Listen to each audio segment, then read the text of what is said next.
Hello and welcome everyone. This is Diamonds for Peace second webinar entitled Voices from Botswana Diamond Mines. This is one of 4 webinars we are organizing this autumn. I am Megan Wisely and a volunteer at Diamonds for Peace and today's MC. This webinar will last about 1 hour. The presenter will speak for approximately 40 minutes, and then we'll have some time for questions and answers. We can always extend that if we receive a lot of questions. Just so you know, your video and microphone are not available. If you have any problems or issues during the webinar, please send a message to the organizers using the chat box. If you have a question during the presentation, please enter your question in the Q&A box. And if you happen to see that a similar question has already been entered, please like it.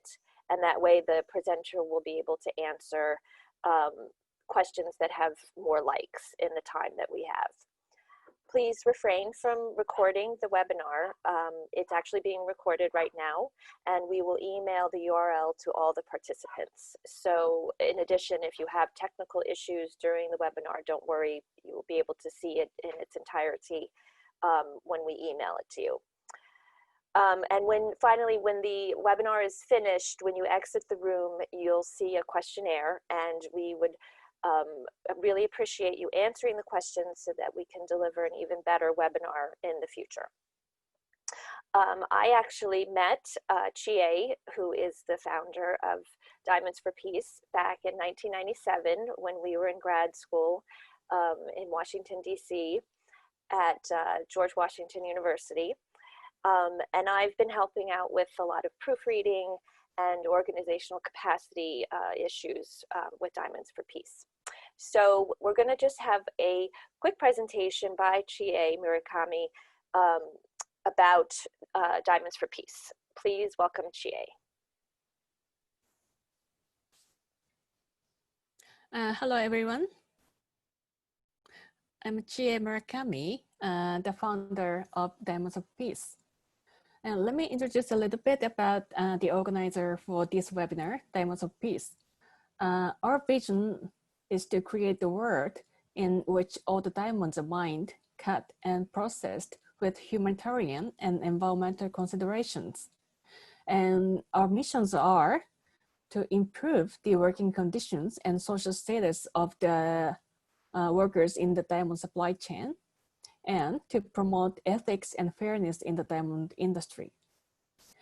We started our activities as a volunteer group in 2014, and then we registered Diamonds for Peace in Japan, and then we founded Diamonds for Peace Liberia in 2016, and we also obtained the special consultative status at ECOSOC at the United Nations, and we joined the Civil Society Network for OECD due diligence guidance for responsible supply chains for minerals from conflict-affected and high-risk areas. And we are currently working in Liberia and Japan. So this is the very simplified supply chain of diamond jewelry. And currently we are working with the upstream actors, which is miners and diggers and community members, to support their self-reliance. For example, we encouraged the miners to organize themselves into the cooperative, and they did. So we are currently giving some trainings and coaching so that they can run their cooperative in democratic and accountable way. And at the same time, we also do the awareness building activities targeting consumers and jewelers. And that's because we believe the consumer has the biggest voice in the supply chain, and they need to pressure the industry to change this industry. And our goal is to make the traceable supply chain so that the diamonds mined by the cooperative in Liberia will be circulated in the international market. And then the fair share will be redistributed to the mining communities. So that's our goal. Thank you.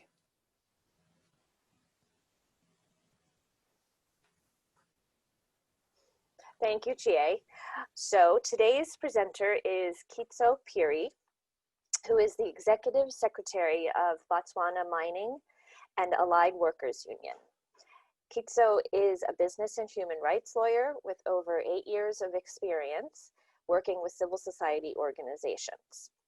Today, Kitso will speak about the working conditions and issues concerning miners in Botswana. Please welcome Mr. Piri.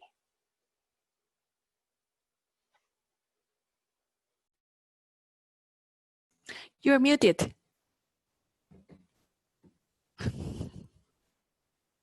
Thank you very much. I didn't see that I was muted, but thank you very much for having me and affording me an opportunity to speak on issues of workers' rights in the diamond industry in Botswana.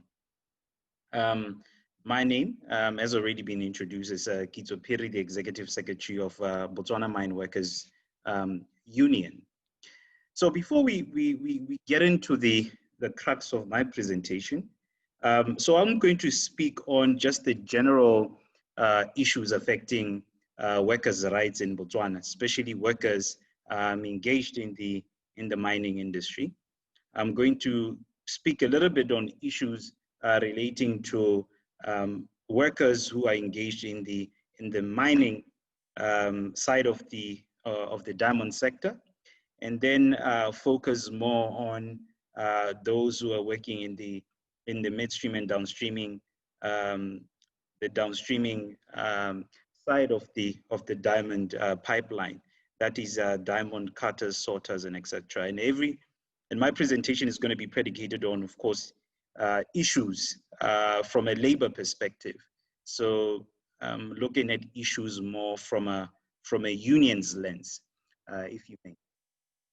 Please go to the next slide.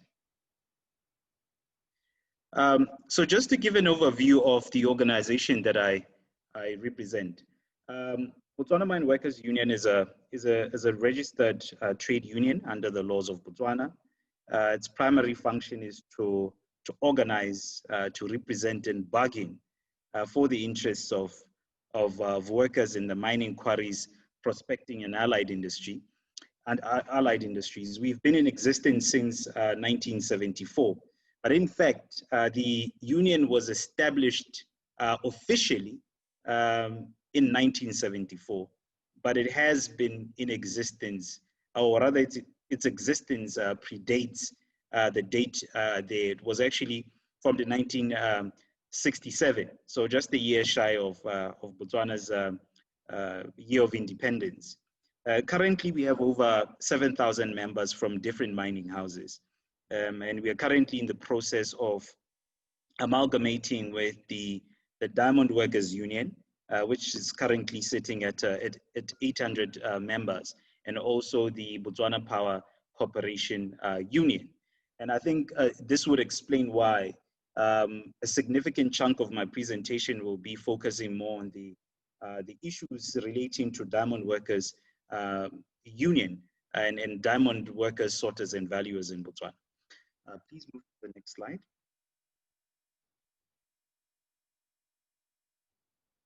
Now, the diamond sector in Botswana, I think it is common cause that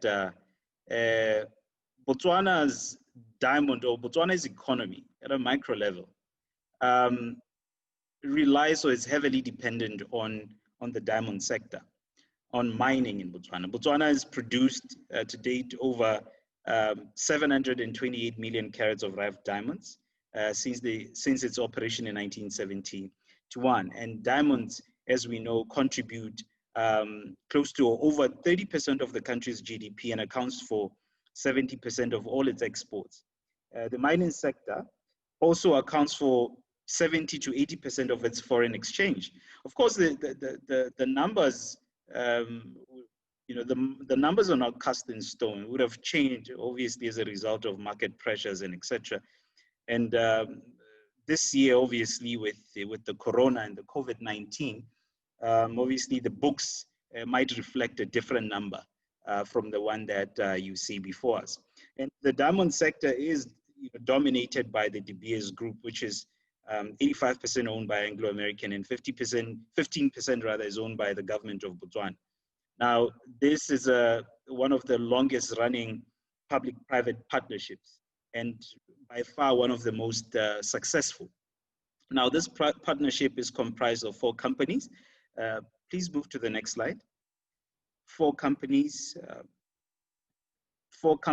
being De Beers Holding Botswana, which is the exploration arm of De Beers, the Diamond Trading Company Botswana DTCB, which is a 50-50 joint venture between the government and De Beers, primarily dealing with sorting and valuing of rough diamonds mined in Botswana.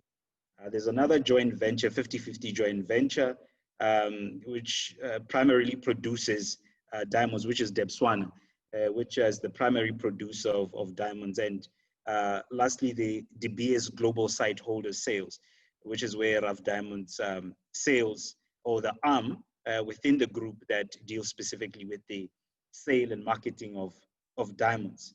Now, to date, and through this partnership and these subsidiary companies that have been that form part of the group, they have essentially allowed or enabled De Beers to occupy every stage of the diamond pipeline, and which obviously escalating or catapulting Botswana, to now be at the center of the global diamond market. And as I stated before, this is probably the longest recorded private-public partnership, and it has, as widely recorded, being one of the, or contributed significantly to the macroeconomic, but also just the sustainable and development of the country as a whole. Please move to the next slide. Now, in 2013, De Beers' international sales, I think I made mention earlier to the global site, De Beers Global Site Holders. In 2013, a decision was made to relocate the international sales function from London to Gaborone. In 2014, De Beers was ranked in revenues of up to 7 billion. So obviously contributing quite significantly to the creation of jobs within the country, about 34,000 jobs, and persons or employees, people who were directly employed by the sector, coming to a number of about 8,000. So the partnership itself, or the sector, is one of the single largest contributor to the Botswana's economy besides the government itself.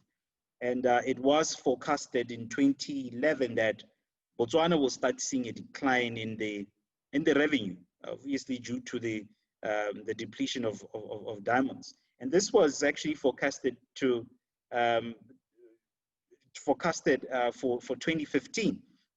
Obviously, this forecast may significantly, or maybe slightly, of seen that just most recently there was the introduction of the Cut 9 at Botswana Mine. So Botswana diamonds, unlike or as compared to other diamonds, other countries, can be regarded as developmental diamonds, in the sense that they have contributed quite significantly to the economic development of the country. They have contributed to different sectors like education, healthcare provision in Botswana, development of infrastructure, and inspiring the economy of Botswana, just driving it and contributing quite significantly to the various sectors within the Botswana economy. And it is important to also note that the Botswana diamonds have or are engraved the forever mark, which basically informs the world that these are not conflict diamonds, and these are diamonds that comply with the Kimberley process and the other international standards that regulate diamond mining or the sales of diamond globally. Please move to the next slide. Now, despite the positive outcomes that the diamond industry has had in Botswana, there are a number of challenges also that, or rather the industry is without its challenges. And the challenges mainly, of course, at a micro level, the country has done well, or the industry has contributed quite significantly. But when you come to the shop floor, there are challenges that have been noted within the industry from the mining side of the diamond pipeline, that is, from the mining operations or the extraction side, and also from the sorting and valuation side, specifically in relation to the issue of workers' rights. Now, this segment of my presentation will specifically focus on the conditions of workers' rights in the diamond industry, and specifically looking at the diamond sorters and obviously issues as viewed and understood by the trade unions or the mining sector unions working in this sector. Now, on the issue of workers' rights, there have been quite a number of challenges that have been noted. One, there's the issue of low wages for diamond, particularly for diamond cutters and sorters and valuers. That the industry is divided into mining and then the valuers and sorters, companies that are engaged in valuing of diamonds and sorting and etc. Now, most of the challenges in this sector will come from the diamond sorters, and from the mining operation, the issues mainly emanate from the subcontracting companies, most of whom are multinational companies, most of whom do not or do find themselves not complying with set legal employment and industrial relations laws. And that is envisaged, or rather it's evidenced by low wages for diamond cutting and sorters. The average employee, diamond sorter, is paid about 1,300 pula, which is equivalent to $130 US per month. As compared to valuers in South Africa, for instance, you find that per annum, an average employee or sorter gets an average salary, an annual salary of about 192,000 rands. And they get about 24 rands per hour for working. Whereas in Botswana, they are subjected to minimum wage, which is akin to that employed or to that paid in the manufacturing industry, which is about 4 pula and 50 thebe, which is roughly 45 cents US per hour. So those are significant. Those are very low wages that are tantamount, to slavery wages, if you may. Now, there's one of the challenges that we've also noticed is that if you're looking at direct beneficiation of workers, especially in the downstreaming diamond pipeline, the wages that are normally paid are quite low. If you look at training and localization, for instance, there's not a clear policy. Well, there is a policy on localization which is not implemented. Most of the companies that are operating in the sector, they take quite a long time for them to train and localize local employees. Transmission of skills and expertise is something that is not something that proves to be quite a challenge among these companies in actually transmitting these skills. I'll give an example. For instance, we recently submitted a report to ILO that was initiated by the Botswana Diamond Workers Union, where one of the many issues that they raised was on the refusal by the sorting diamond companies to formulate a training and localization plan. Now, in terms of when a trade union, for instance, in a particular sector is recognized, one of the terms of the recognition, or rather the subsequent labor agreement that a company and a trade union would enter into, is on the issue of localization and the formulation, or rather development of a training and localization plan. Most companies in the diamond, in the most sorting companies, or most sorting diamond companies, one, have refused to recognize the Diamond Workers Union, or the labor or the employee representative organization. They've refused to grant them recognition, despite the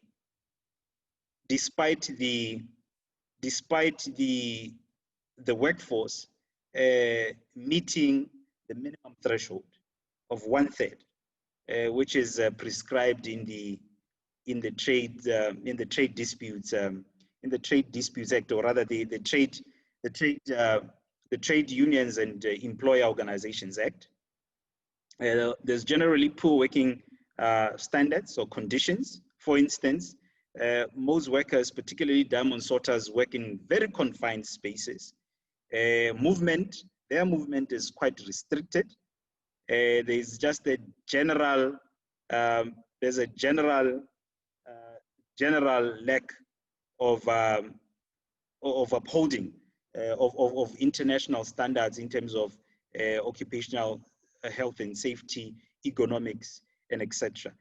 Most of the challenges that we receive, or that we get, particularly from the diamond sorters and just companies, especially in the industry, it's on the issue of allow of days off. They would call it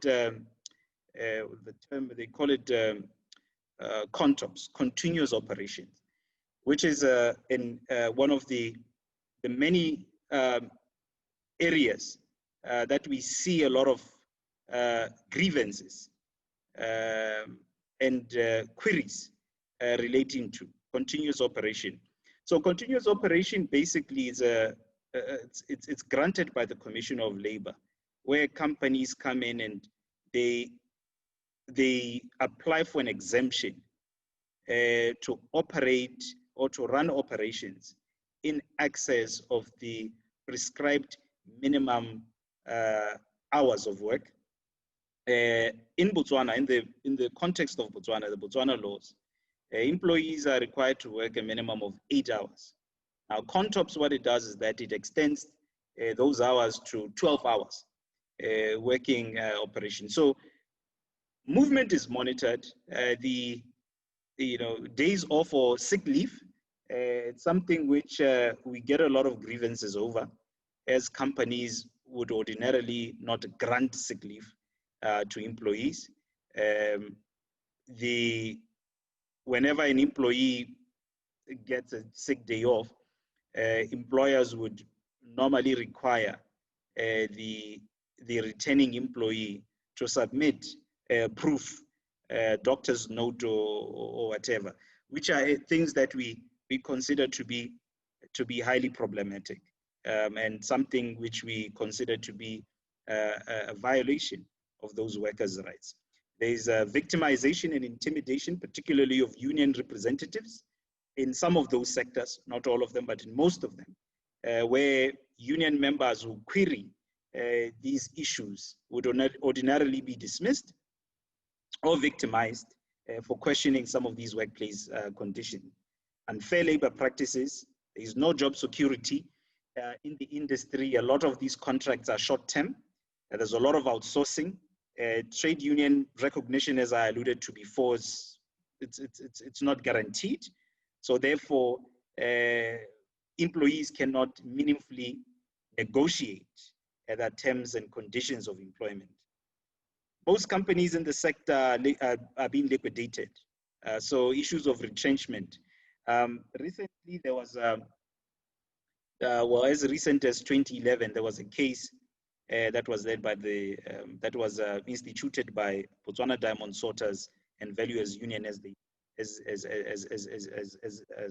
were, as they then was in 2011 against the German manufacturing company. This was a case that was decided by the industrial court.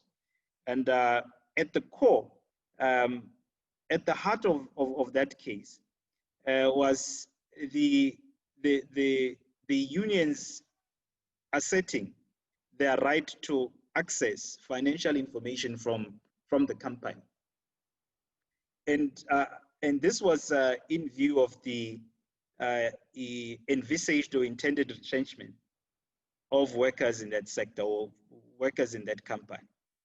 So in that case, the issue that was being decided was whether the refusal to make financial information available to the applicants and their members actually amounted to a breach of obligations, and the obligation to properly consult with workers whom anticipated to be retrenched.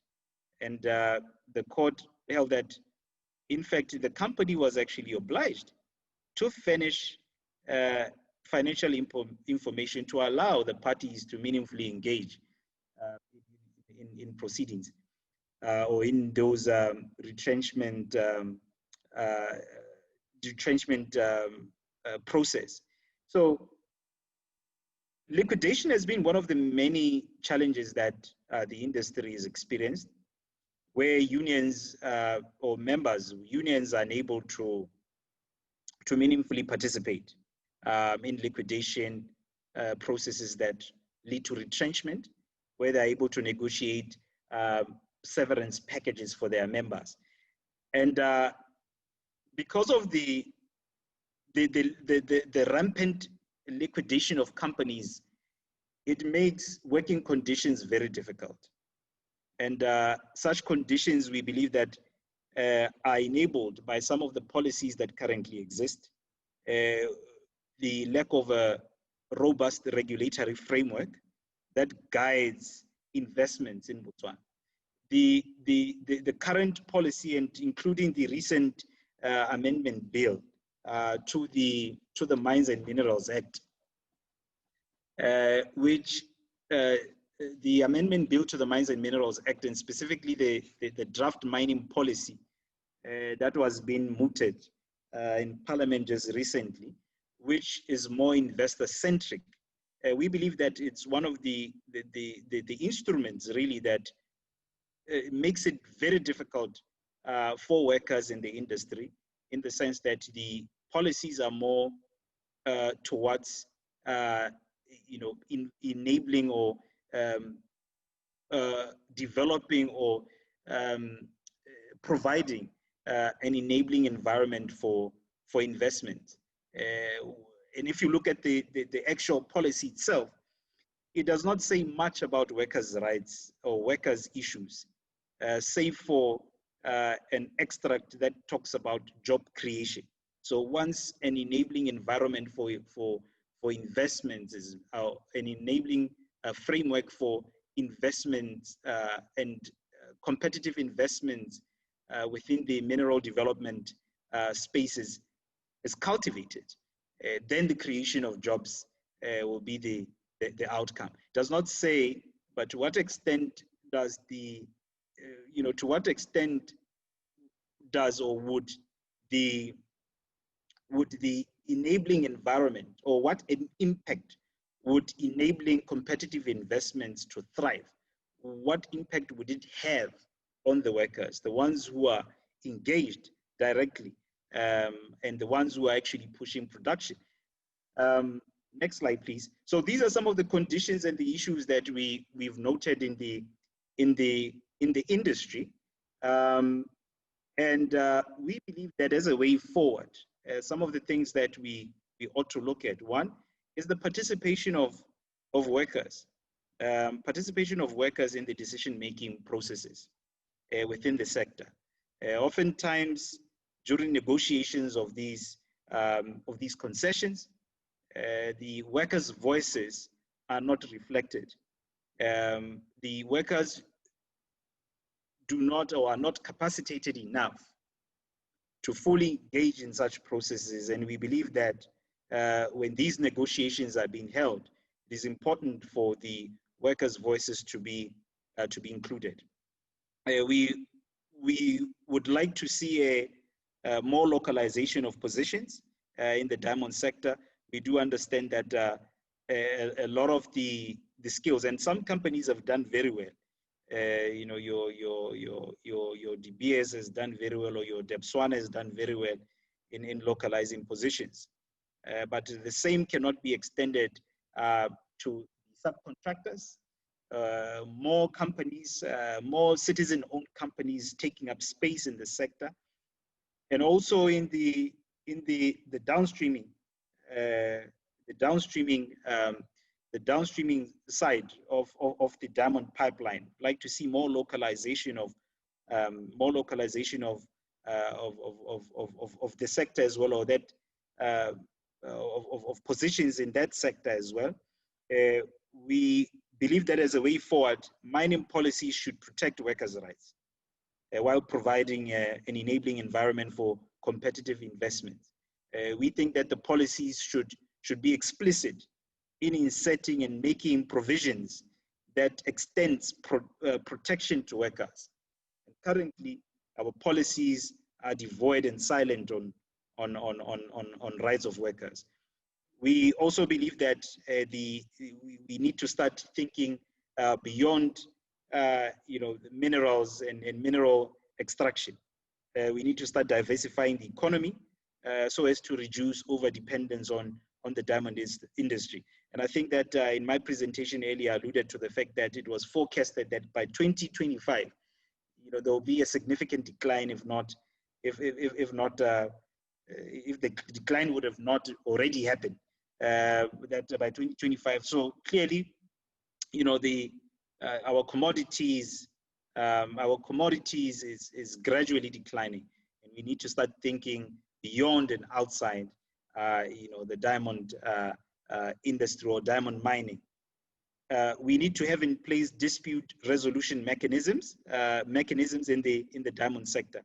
I think I alluded to the fact that issues around workplace safety and by extension compensation, we need to have more robust dispute resolution mechanisms that would guide and protect the workers on the floor, so that workers are able to assert their rights. They're not vulnerable to victimization and harassment in the workplace, particularly union members. That workers represented in various regulatory bodies such as the Kimberley process, the EITI, for instance. We believe that it's time for workers to play a meaningful role in the sector in mineral development. Our role should not only be confined to pushing production, but it should also be escalated to the highest level of decision making in the industry, and that would reduce and significantly reduce some of the complex issues that we are currently seeing of workers' grievances and issues within the industry. Also, it will speak to asserting some of the collective labor agreements that are negotiated between mining companies and trade unions in ensuring that industrial relations are maintained, that parties are working together in partnership and collaboratively to realize the goals in improving the lives of workers in general. And then compliance with international health and safety standards. I think there are quite a number of standards that Botswana is not party to, or member, or is not implemented in the various in some of the international monitoring bodies. I'll give an example of the extractive the EITI, the Extractive Industry Transparency Initiative, for instance. So one of the standards that we've advocated to be for Botswana to become party to, and also in implementing some of the regional standards as well. The Africa Mining Vision that has a component that speaks to health and safety, that speaks to economic regional integration, that speaks to issues on real beneficiation of natural resources to communities and the larger citizens. So we are saying that compliance with some of these regional standards, including the SADC protocol on mining, for instance, to be some of the standards that can ensure compliance with international health and safety standards, but also just the overall governance of the industry.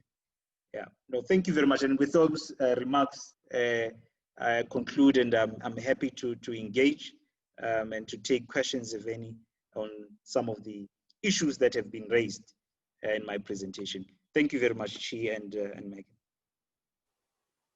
Thank you so much, Kitso. That was a wonderful, insightful presentation. And we'll take a minute here now for people to add questions to the question and answer box. Anything that has come up during the presentation. There was one comment, maybe you want to respond to, Kitso. It says the cutting and polishing companies do have the localization plans. However, the problem is with the implementation and monitoring, either by the Ministry of Labor or the Ministry of Mineral Resources, Green Technology and Energy Security, that is the Diamond Hub. Yes, I agree. I think most companies do have localization plans, and he is right to say that the challenge has been with implementation. But you see, with implementation of these plans and policies, you know, ideally the employee organization should give impetus, or sort of provide or act as a catalyst in the implementation of these plans. Now, because of the challenges with I would say to some extent, the level of companies acting with impunity, and to some extent with the failure or non-recognition of some of these employee organizations, it's very difficult, I think, for implementation to be done, or rather for the employee organizations to give impetus, you know, or be sort of like provide that force that would compel or at least encourage the companies into implementing some of these plans. And I do agree that also we do have capacity challenges at the level of the ministry. Like, for instance, we recently signed the Ministry of Labor, or the government of Botswana through the Ministry of Labor recently signed the Decent Work Country Program, with the ILO. And one of the key areas that they were looking at, or one of the key priority areas in that document, is the strengthening of the labor administration institutions. Now, if the labor administration institutions are not strong enough or are not capacitated, then it will be difficult for them to monitor and even enforce some of the laws against companies that are failing to implement some of these localization and training plans. Okay, thank you. another question was raised. Has BMWU raised the issues around conditions of work with the relevant entities, and what was the outcome? Well, yes, the issues have been raised. In fact, as we speak now, we have documents, or rather letters that have been sent to the ministry. I think this issue has been escalated to the level of the ministry, such that the ministry is very much aware of the issues that have been raised. In fact, as we speak now, we are in the process of, we have requested to appear before the Labor Advisory Body or the Labor Advisory Board, so that we can relate some of the issues that we've highlighted, or that I've highlighted in my presentation. So to answer the question, yes, the relevant bodies or entities have been made aware of these issues. There's been a general sort of, the response has been generally lethargic in addressing and responding to these issues. And that is why through, I think, we've sought to exhaust all the remedies available to us. And the issue is currently before the Minister of Labor. So we do believe that in that sense, these issues would get the attention that they deserve in resolving them. Okay. All right, we'll just give another minute to see if there's any other questions.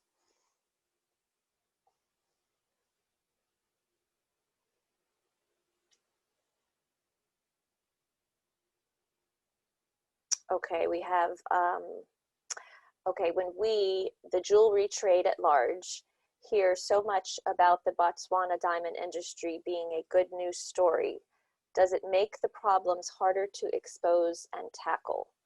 How can we as a trade address that? Well, yes, I would say yes to your question. Botswana it's a miracle of Africa, and the diamond industry, I think, it generally has done very well. I mean, if you look at Botswana and how the industry is performed, I think globally, even nationally, the diamond industry has done wonders, to the country's economy, and also to different facets of development in the country.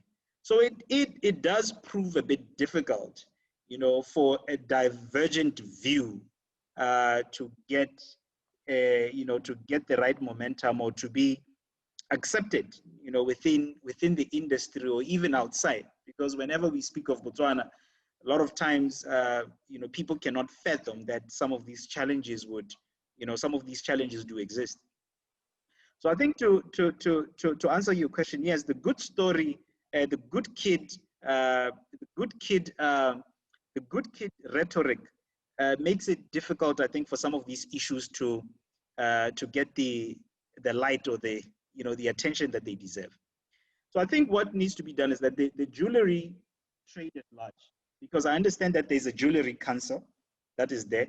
Maybe the council should start doing routine monitoring of suppliers, in the various mineral jurisdictions, and in the various nations that produce, diamonds, to see how well actors in that trade are faring, either against the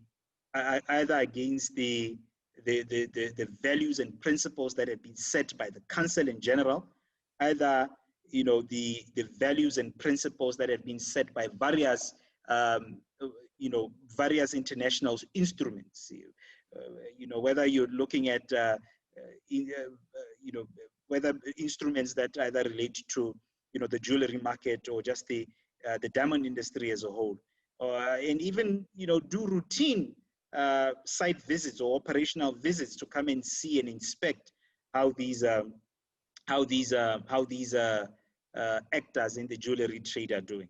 I think also another thing would also be to start looking at strengthening the labor administration. I alluded to this fact earlier, to say that sometimes inspection at national level is very difficult because of capacity issues.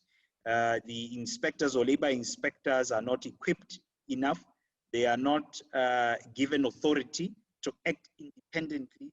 And because the industry as a whole is jealously guarded, or at least it's within the grasp of a few, then some of these wider issues that emanate from it go under the carpet, or they do not, see the light of day. So I think monitoring, routine monitoring, enforcement and encouragement, and rather encouraging actors to comply with your principles, rules of the industry, and routine monitoring. I think that will most likely address some of the challenges that we see, in that trade.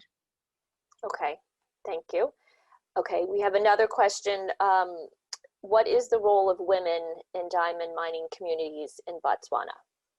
Yeah, I actually find this question quite interesting because just before this webinar, I was actually having a conversation with the chairman of the Diamond Workers Union, and I was asking him whether, in terms of their collective labor agreements, what programs they had with their employers in ensuring that they're strengthening women, not only in the union but in the sector. So I find this question quite interesting for so many reasons. I mean, I think obviously gender equality has been one of the it has. I think the gender equality agenda, has been widely. It is widely discussed in various platforms, and especially the role of women in the mining sector and in communities. I think currently, I would start first by saying that within the trade union sector, and especially trade union sector, and specifically the sector unions that are working in mining, we do not have, or the numbers, women are not represented at the level at which we would want. So the issues that affect women specifically, you'd find that even in the collective labor agreements they're not visible. They are not apparent, nor are the issues enshrined in these collective labor agreements. I can give an example. Just recently, as recent as 2019, the Botswana Mine Workers Union established its first women's committee.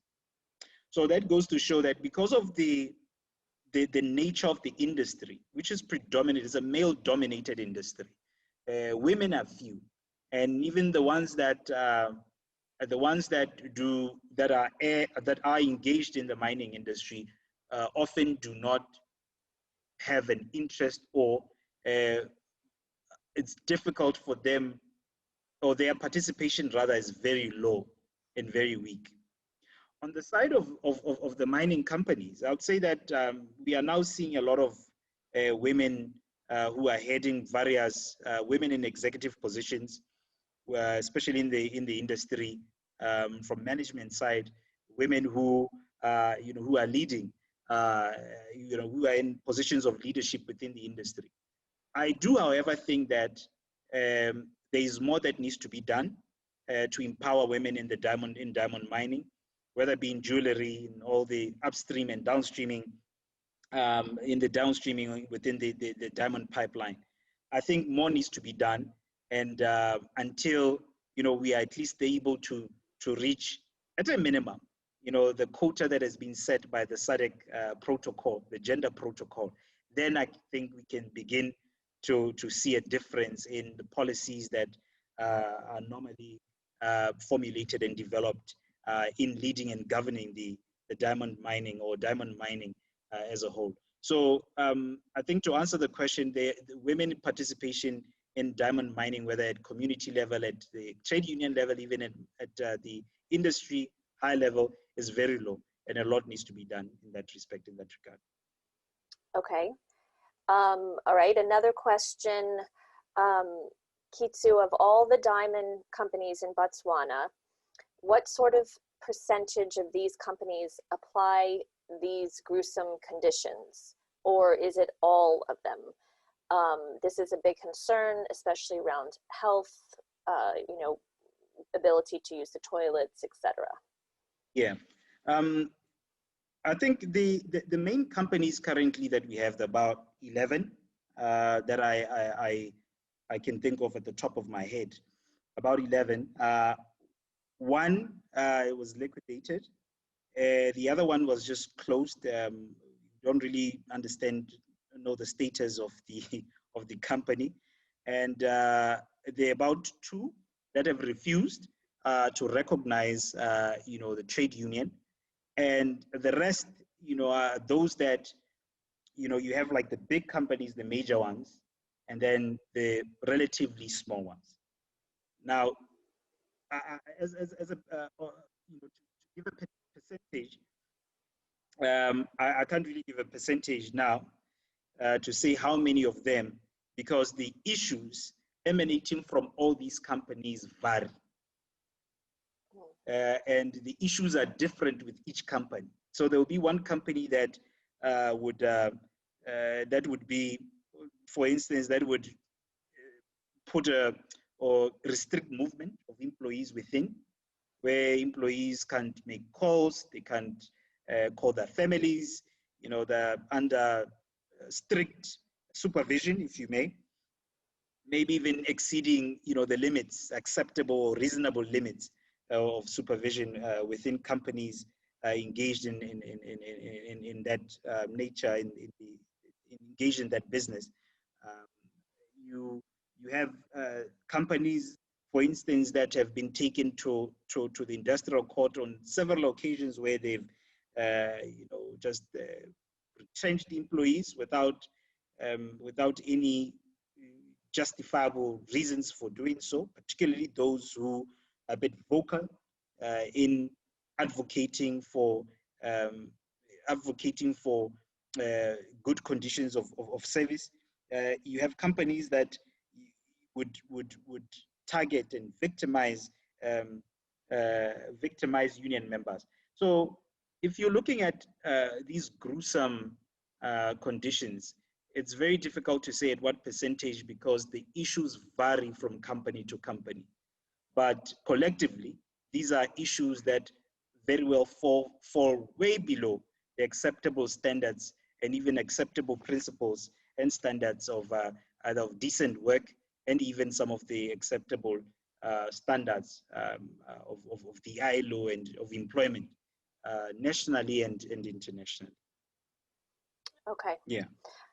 All right, so I think we will wrap up. I know Chie had a couple announcements she wanted to make. If you'd like to go ahead, Chie. Okay. Kitsuo, thank you very much for informative presentation and answering all the questions. Thank you so much. Thank you. So let me make some announcements for Diamonds of Peace. We are currently running the campaign, Sourced with Love campaign, and we want to celebrate the people who has the diamonds and diamond jewelries with known origin. So if you have any jewelry with diamond with known origin, like a Canadian, Australian, or maybe but from Botswana, please post your story with hashtag Sourced with Love, or we have a form on this webpage, campaign webpage, and you can get a free gift from us. So please join us, and we will sensitize the consumers who don't know the issues yet using those stories. So please. And we also provide support opportunities. If you want to support us, please visit our website and you can be a supporter from as little as $5 per month or $30 per year. And we also have a corporate membership with different benefits to according to the annual membership fee. So please visit our webpage if you are interested. And we are also recruiting the volunteers. So if you are interested, yeah, you can see this page and apply for that. And we are also seeking the opportunity to speak at the event or webinars. So if you have any opportunity for us to speak, because we want as many people as possible to know the issues and how to help solve the issues. So please contact us via email. Thanks. Okay, so the next, as you can see, the next webinar will be on October 28th, Voices from Kimberley Process Civil Society Coalition. You can register at Eventbrite, and we'll send out an email to all the participants with that link. So thank you once again for your participation. Thank you once again, Kitsu, for that very informative and insightful presentation.